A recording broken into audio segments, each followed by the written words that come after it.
Hello everyone, આજે આપણે બનાવીશું આમ પાપડ. આમાં કોઈ મેં ફૂડ કલર યુઝ કરેલો નથી, આર્ટિફિશિયલ કે કોઈ સુગરનો યુઝ કરેલો નથી.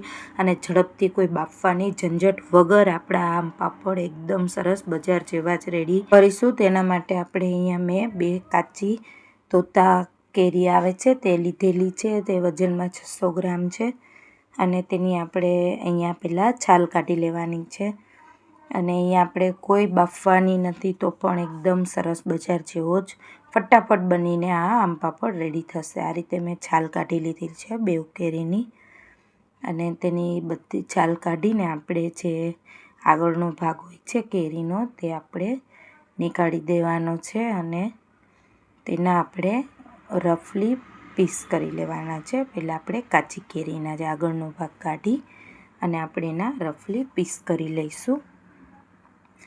અને બધા વચ્ચેનો ગોટલીનો ભાગ નીકાળી દેવાનો છે અને આપણે એના પીસ કરી લેવાના છે રફલી.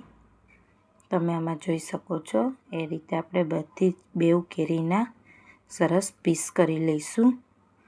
અને અહીંયા મેં બધી જ કેરીના 2 કેરીના આ રીતે પીસ કરી લીધેલા છે. અને ત્યાર પછી આપણે આ કેરીના વચ્ચેનો ગોટલીનો ભાગ નીકાળી દેવાનો છે અને આપણે કેરીના પીસ કરી લઈશું. અહીંયા આપણે બાફવાની કોઈ ઝંઝટ વગર એકદમ આ કાચી કેરીના આમ પાપડ ફટાફટ બનીને ટેસ્ટી મસાલા સાથે રેડી કરીશું બજાર જેવા જ. અને ફટાફટ બનીને આ રેડી થશે ફ્રેન્ડ્સ. તમે અહીંયા જોઈ શકો છો કે આ રીતે મેં ગોટલીનો ભાગ અલગ કરી લીધેલો છે અને બધા જ પીસ કરી લીધેલા છે. અહીંયા મારે વજનમાં મેં 600 ગ્રામ લીધેલી છે કાચી કેરી અને બધા જ પીસ કરી લીધેલા છે. હવે એને મિક્સર જારમાં આપણે એડ કરી દઈશું. અને સાથે મેં અહીંયા અડધો કપ મેં અહીંયા સુગરનો યુઝ નથી કરેલો, મિશ્રી આવે છે તે લીધેલી છે. અડધો કપ મિશ્રી આપણે આની અંદર એડ કરવાની છે અને એને એકદમ સરસ ફાઇન પેસ્ટ, પાણી વગર બી સરસ થઈ જાય છે. આપણે મિક્સર જારમાં એની પેસ્ટ રેડી કરી લઈશું. તમે આમાં જોઈ શકો છો એક બી પીસ નથી રહેતો અને સરસ એકદમ મિક્સર જારમાં ગ્રાઇન્ડ થઈ ગયું છે. હવે આપણે આને એક ચાળણીની મદદથી ચાળી લેવાનું છે, એટલે કોઈ વચ્ચે અંદર રેસાનો ભાગ કેરીનો હોય છે તો તે નીકળી જાય અને પલ્પ આપણો એમાં એકદમ રેસાનો કોઈ ભાગ ના આવે.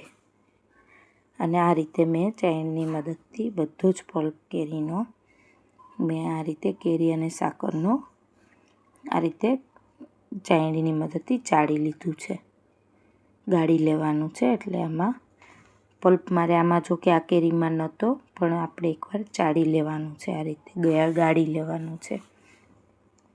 હવે મેં અહીંયા આપણે આને એક ફ્રાય પેનમાં એડ કરીશું. ત્યાં પહેલાં આપણે આની અંદર મસાલા એડ કરીશું. એમાં છે ચાટ મસાલો નાની ચમચી, 1 નાની ચમચી છે સંચળ પાવડર, 1 નાની ચમચી મીઠું લીધેલું છે અને 1 નાની ચમચી મેં અહીંયા મરી પાવડર લીધેલો છે. અને આ મેં જે કેરીનો પલ્પ અને સાકરને જે પીસીને રેડી કરેલું છે એ પલ્પને આપણે આ ફ્રાય પેનમાં મીડિયમ ગેસ ઉપર મેં એડ કરી દીધેલો છે. મીડિયમ ગેસ ઉપર ફ્રાય પેન ગરમ કરીને આપણે એમાં એડ કરી દેવાનું છે અને મીડિયમ ગેસ ઉપર આપણે આને કૂક થવા દેવાનું છે.